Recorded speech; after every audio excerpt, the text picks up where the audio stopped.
On the tours, and what I want to do is take you all on kind of a virtual tour of this place with you. First talk a little bit about the history of this area and where we're standing right now. We're not going to have time to answer a lot of questions. We've got a lot of signage up, you can read as you go through. But we're going to move you through pretty quickly, because normally this tour takes like 2.5 hours.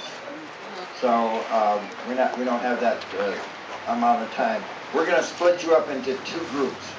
So one group is going to start in the front, and one group is going to start in the back, and we're going to try to miss each other somehow.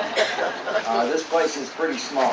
Things are very tight, so we're going to have to be moving through kind of single file as we go through the aisles. And once you get inside the greenhouses, you'll be able to see. A little bit about the history of this place. This northwest side of Milwaukee was once all where you see all these houses. This was all farms.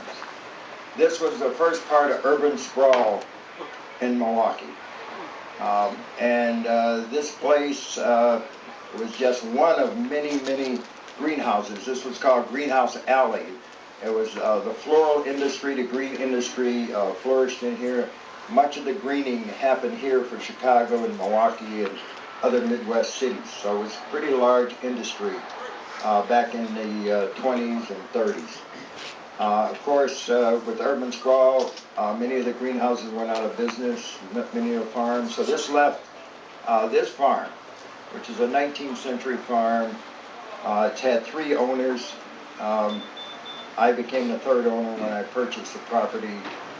For selfish reasons, really. I had a 100-acre farm out in Oak Creek, and I was looking for a place to sell my farm produce, and this place was for sale. The city had repossessed it for taxes, and I was driving down the street. I was working for Procter & Gamble, sales and sales technology at the time, and farming also.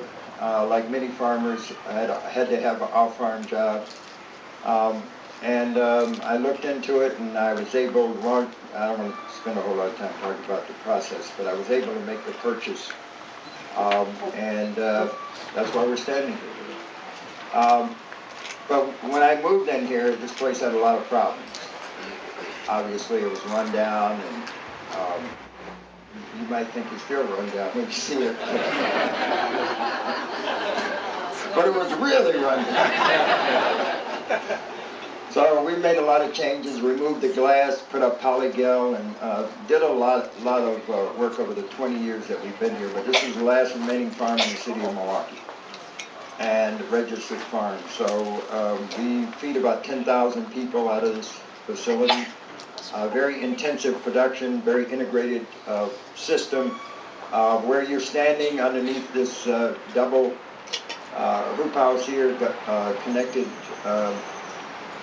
This is what we do in terms of our future, in terms of building out over 100 acres of these hoop houses around southeast Wisconsin to really change the dynamics of the food system from less than 1% to 10% over the next couple of years.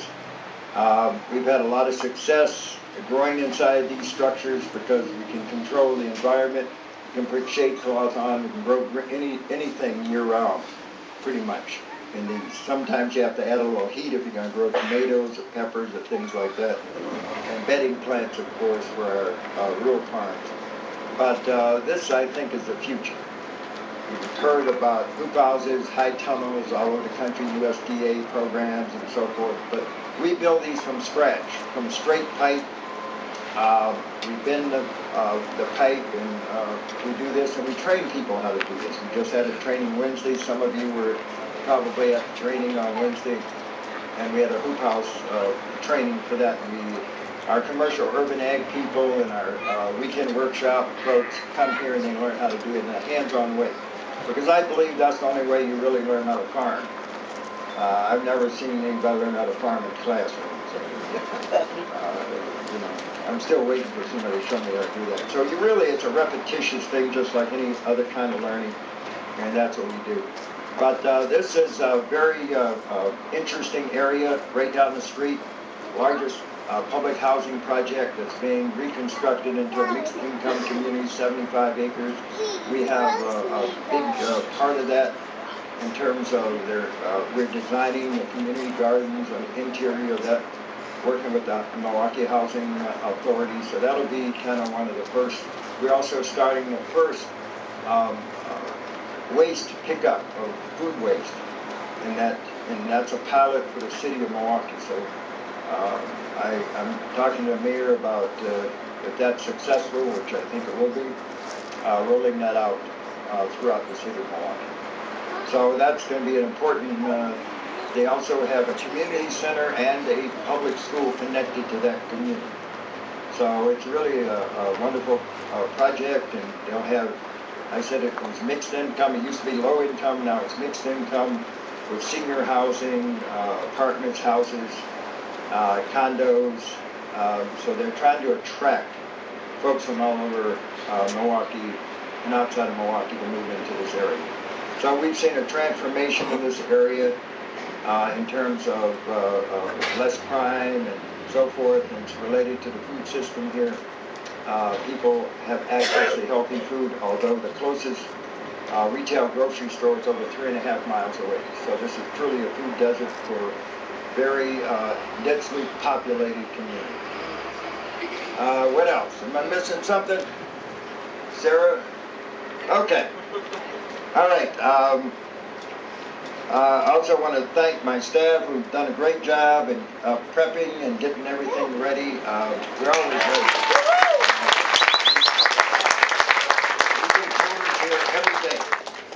Every day we tour at 1 o'clock, and we have other tours with schools and other people with private type tours, but every day we have tours 7 days a week here. Sarah, W, and where's Steve? They kind of manage this whole facility now. They've kicked me out of the way. So they do a great job with the interns, with the volunteers, and all the visitors, and all the staff like Josh and Dave and others to make this work. And a retail store up front. I'm just going to take you through what you're going to see, because we're not going to have in greenhouse number, well, outside of greenhouse number 1, we have solar panels that provide about 1/4 of our energy use. It's tied into the grid. And we also have a lot of sprouts. You'll see a lot of sprouts. We go through, 3,000 trays a week of sprouts. They take about a week to grow. We harvest those and we put the material back into compost. If we compost this year, we're going to compost 41 million pounds of food waste and carbon waste into compost. Everything that we grow is in compost. We don't grow in existing soil for obvious reasons of contamination inside cities like Milwaukee. High lead city, arsenic, a lot of bad guys in the soil. Greenhouse number 2, you have sprouts. We have a 10,000-gallon aquaponic system, and we've just taken out the tilapia. We're turning that into a lake perch system. We'll be stocking that as the breeding from the Great Lakes Institute, where we get our fingerlings next month. We'll be putting more fish in there. We're going to do lake perch because that's the preferred fish in this part of.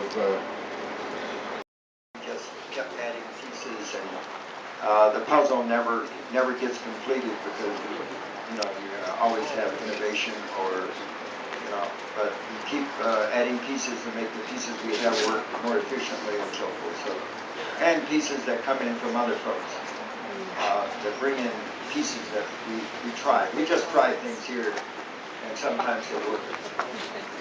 We pass them on to folks like you all. That's what we're.